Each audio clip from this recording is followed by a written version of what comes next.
Welcome viewers to this week's edition of Brave Namibia, where we celebrate both ordinary and extraordinary Namibians. In our first clip today, Aurelia Afrikaner spoke to Penomwene Nekwaya and Laimi, Katengele, the founders of the Havana Charity Work Foundation, which assists over 300 children with meals every Saturday and a host of other activities.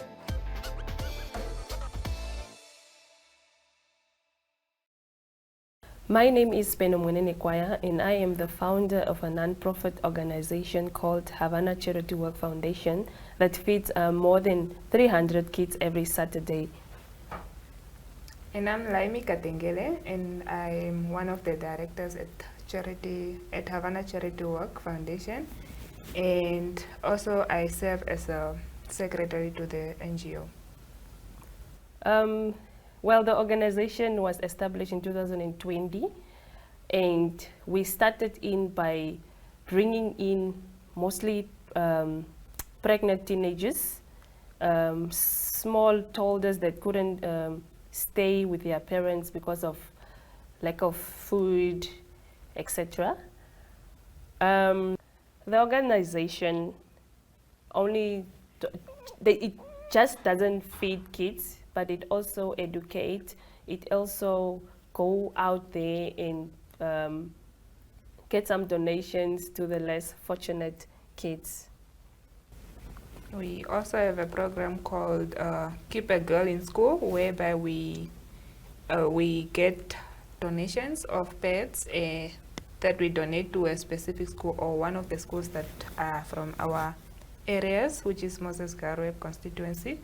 So we choose one school and we select a date that we are flexible to do the donations. And yeah, apart from serving and the Keep a Girl Child in School, we also have one-on-one. We are more like social workers at some point, because we meet these teenagers from different backgrounds, different situations, be at school, be at their houses, and maybe from their street and location. They go through some situations where it requires us to come in and maybe just have a one-on-one talk.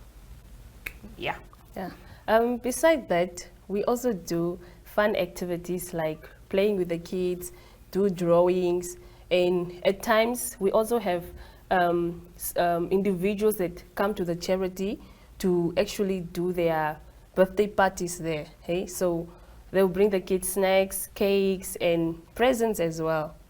So almost like every month, we always have somebody that come to the charity to celebrate their birthday with the kids.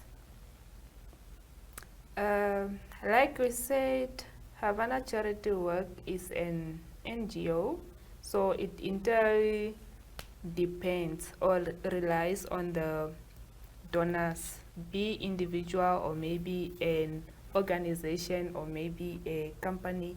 So we go out there, look for donors, so we buy food and feed the kids every Saturday. Like we said, we feed them every Saturday. Yes. Being somebody that also grew up in the rural areas of Havana, of course, we've also noticed that there are kids that don't go to school. We have kids at the age of 5, 6, 7 that don't go to school due to lack of financial and food. They cannot go to school because they don't have food at home. Also documents. Yeah, documents for them to be enrolled in schools. Yeah, so we do have classes every Saturday as well. We teach these kids how to read, how to write, how to do mathematics, and so on. Also, we also have a backyard garden, because we have seen that not all the times sponsors or donors come through. So sometimes we really go through a lot when we don't have food on the table, because when kids come on a Saturday, there's no way we tell the kids that, no, today we don't have anything on the table, they need to go home. So we have found a way on producing our own food, which is veggies mostly. So yeah, we have a garden backyard where we produce our own spinach, potatoes, carrots, beetroots, lemons, onions, tomatoes, spinach is already. Yeah. Yeah, and we also Yeah, we have educate more. them on how to manage a garden, because most of these kids, we have kids from age months, 2 months to 23 years of age. So the big girls help us in cooking, doing the garden. So yeah, we as a we as the owners of the organization as well, we have helpful people. Also, we do have volunteers that always come in. We have to thank God for that, because I don't think we'll go far without those people. Like, really, sometimes we are not available, Yeah. but then we always have those volunteers that come in, cook for the kids, play, bring in second-hand clothes, shoes, blankets, which is really needed to these kids.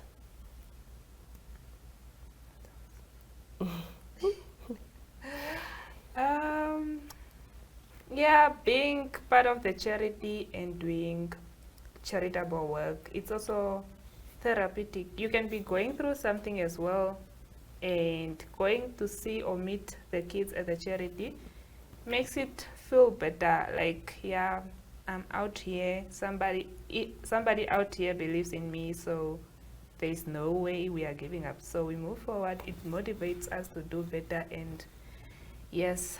Yeah, and I must say it's really a good thing when I've noticed that most of our volunteers are the youth. It really motivates me. You know, when I get a text and somebody say you really inspires me, sometimes I'll want to give up, especially when there's nothing on the table to give to these kids. These are the things that keep me going. Like, if somebody out there looks up to me, I mean, these kids, It's also good to see that there are still individuals out there that are interested in what we do. Like we said, we also have our page on IG, which most of the young people follows, and they find it interesting, and they keep DMing like, no, I'm so inspired, can I join? What activities do you do? What do you think about this? Like, they also plan on something. Maybe they want to meet the kids, but they want to do it in style. Like, how about we can perform to your charity that Saturday or something? Just have a moment with the kids. yeah, and one of the organization objective is to collaborate with organizations as well. And it's a good thing that I've seen that companies like FNB, Old Mutual, I mean, even small companies that come in just come do something with the kids. Also individuals. Yes, and individuals, it really keeps us going. Sometimes you just receive a text that, hey, Natasha, there's $1,000 here, please buy for the kids something, and it really does motivate us, because like we mentioned earlier, that the organization relies 100% on donations. And on the bitter days, or let's say on the days whereby we don't have anything to give or to serve the kids, we then have to go in our pockets. And we are students, so it's really not easy. So yeah, we have to use what we have to serve the kids. And also, maybe just, even if it's not enough, at least there should be something. We shouldn't just send the kids back to their houses with no meal or anything at all. So yeah, that's how we sometimes manage. Yes, the organization is situated in Havana, rural areas, the site of the new location. There's not really much of, in terms of electricity, water. Okay, water, there's water, but it's really far. There's no electricity, so we use firewood to cook. So sometimes we don't have this, and it's really heart touching when we see the kids go out there. This one will bring firewood, this one also bring this and this. It really touches our heart, and I think that's one of the things that keep us going. Yeah. I feel like the kids are also motivated. Imagine, let's say this Saturday, we used up all the firewood we had. Next Saturday, you'll see, or you'll find a kid that will come with firewood from their places, or maybe throughout the week they go in the bushes just to collect firewood and bring to the charity. So, which is so heart touching, and yeah, it shows that we are serving people with the purpose. they feel like they are also part of it and they should do their part, you know. Yeah. So you can't always be receiving but not giving. Yes. Yes, so I mean, the it's good. giver is the blessed one. Yeah. Yeah. So, what we would really love to give out to people is that I think together we can do better. Joining hands, I think we can heal the world together. I mean, you know, the feeling of giving somebody, helping somebody, and then you know that, I don't know, I feel so healed when I help somebody out there. Even if I was going through something and I give out to somebody that really needs this help, it really helps me as well in a way. Also, one thing that has touched me is this, not only the fact that we are only concentrating on kids. I've noticed that the youth also, I've been receiving few text messages here and there that, hi, can you please help me with food, which is really sad. And I always have a feeling when this person is lying or not, which in most terms that they don't. So sometimes, even if we get a donation of food, we sometimes have to give it to individuals, families in the community. I mean, if we have a young mother out there that doesn't have food, we need to go far on our social media, and then we need to go seek for help. I feel like the community has as well recognized the work we do, because there are times people are going through their situations in their houses, but they will leave and come to the charity and ask for assistance, which means they feel like these people are doing great in the community, even though they don't have much to offer. But if you happen to go to them, sometimes, somewhere, at some point, you can be helped through them. Yes. Which is really keeping us keeping us going. And yeah, most of the time we get texts or people saying that, where are the parents of these kids? People don't understand, and most of these questions come from people that don't know the life of sleeping on a hungry stomach. So getting emotional. Oh, so the thing is this, that's actually a question that I want people to stop asking. Where are the parents of these kids? Yes. Okay, most of the parents, we don't know them, but the ones that we know is that they are really trying. And I'm sure they are happy that we are helping these kids, because how will I know that? They sometimes come to the charity, help us here and there as well, or they will send their kids to the charity just to come help out. Like, go to the charity, go water the garden, or go help to fetch water. So yeah, I really want people to stop asking us questions like, where are the parents of these kids? If you cannot help, it's actually understandable. Okay. We have an Instagram page and a Facebook page, which is Havana Charity Work Foundation. If you search it, Charity Work Havana. We also have an email address, Havana Charity Work 123@gmail.com, or you can reach us at 081 83 10 456.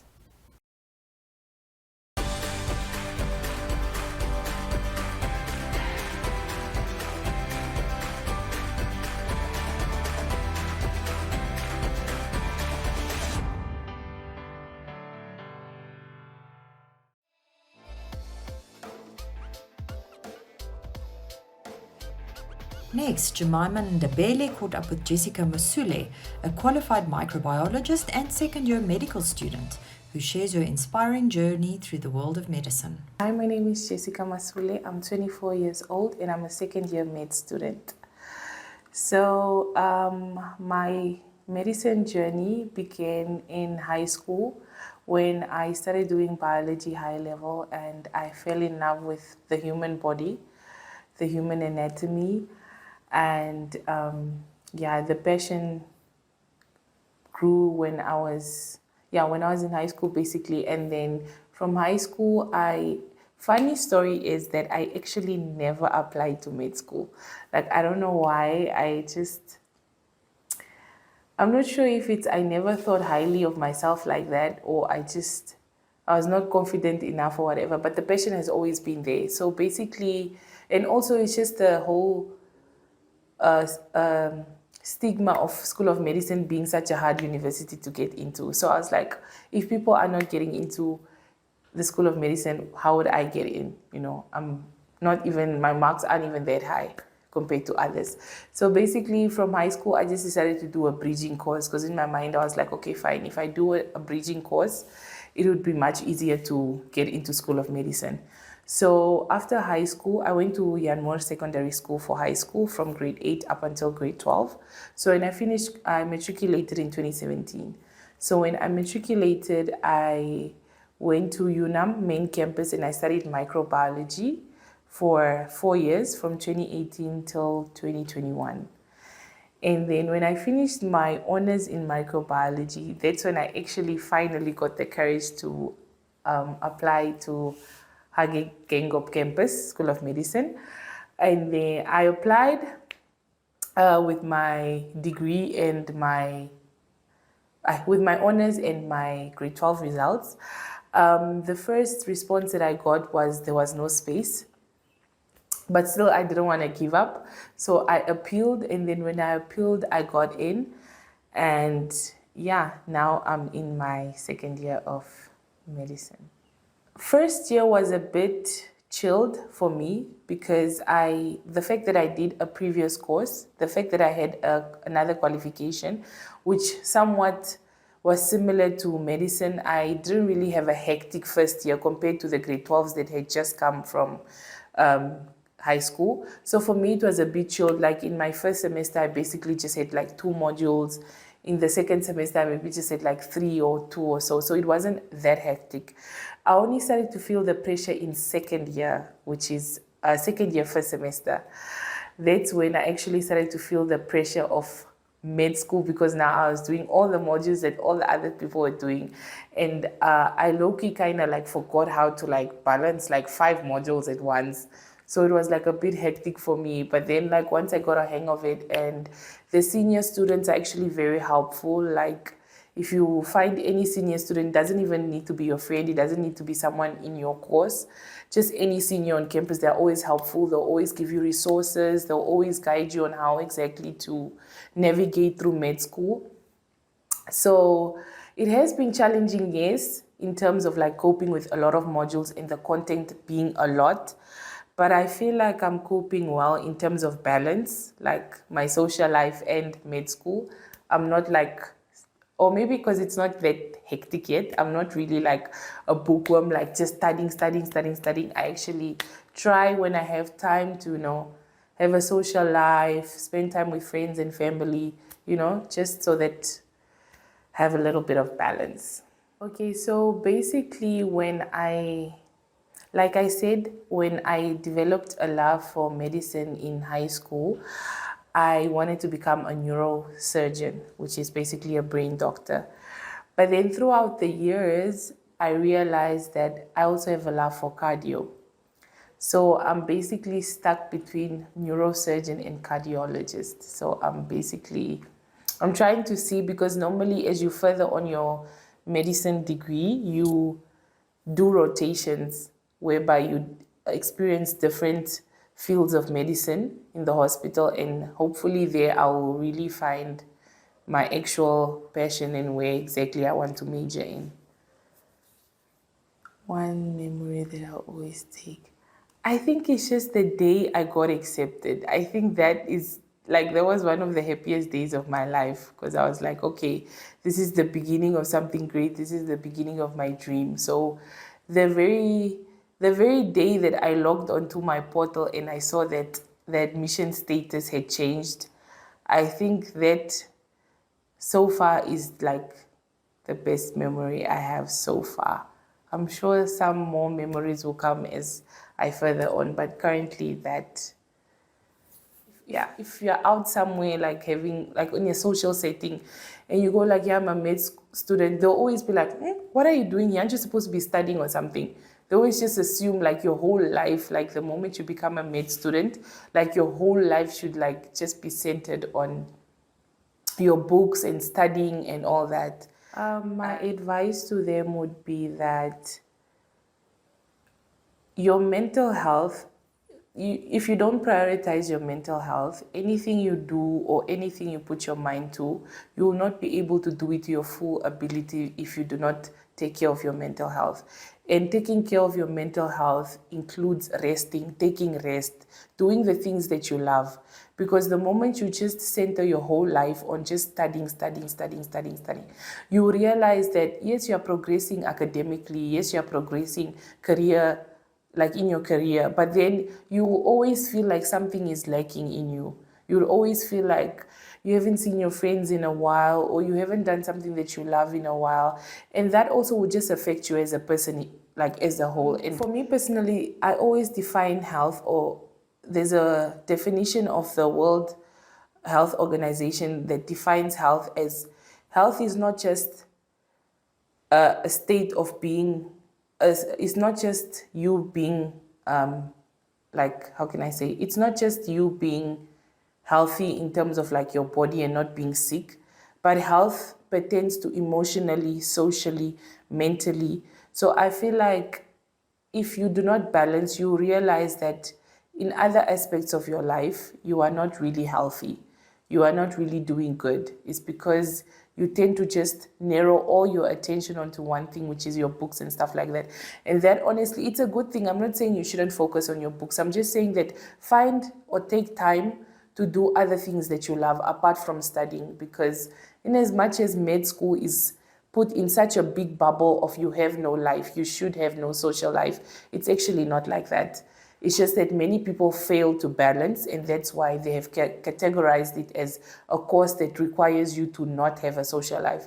But I feel like once you really get a hang of it and you learn to balance, you realize that med school is not, it's not any different from any other degree. The only difference is that it's more years and it's more content, but it's, you are able to balance. So I would advise someone who's in med school or someone who wants to pursue medicine, I'll tell them to not be consumed, because at the end of the day, you may be a good doctor book-wise. You may know how to treat a person, but do you know how to, there's a difference in treating a patient. You can treat a patient to release them of the, how can I say, to heal them from the disease, but it's also one thing to heal them mentally. You'd also relate to your patients a lot more, and you'll be more understanding to your patient. You won't just be a statue, you won't just be a doctor to your patients, but you'll actually be someone that your patients can actually open up to and relate to, and, you know, you'll have a relationship with your patient. And I feel like a doctor-patient relationship is very important, and you get, a doctor and a patient relationship will mainly, like the doctor will mainly, how can I say, will interact more with their patient if they also understand how life is out there. Instead of just being focused on the books, they will actually understand that this is how it works socially. This is how these people are in the community. This is how this person, this how the status is out there. They will actually relate to their patients more, because they are not just in their books as well. They hear and they see things around them.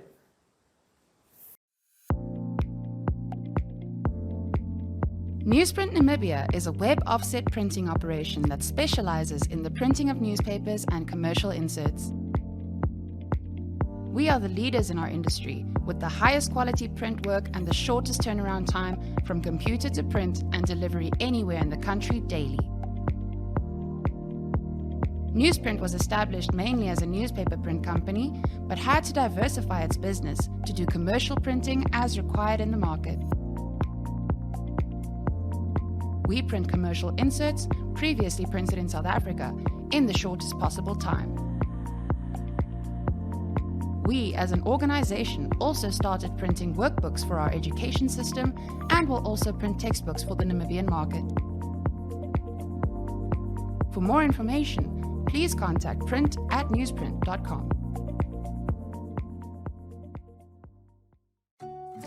Take a load off and tune into another episode of Brave Namibia as we take a look at both ordinary and extraordinary Namibians. Brave Namibia is broadcasted on NTV Saturdays at 6:30 p.m. and 1up2.com, as well as broadcasted on the following Facebook platforms on Wednesday at 5:30 p.m. Republican, Algemeine Zeitung, Namibian Sun, and all Namibia Media Holdings pages. For more information, contact the Brave team at brave@synergy.com.na. Brave Namibia, for the ordinary and extraordinary Namibians.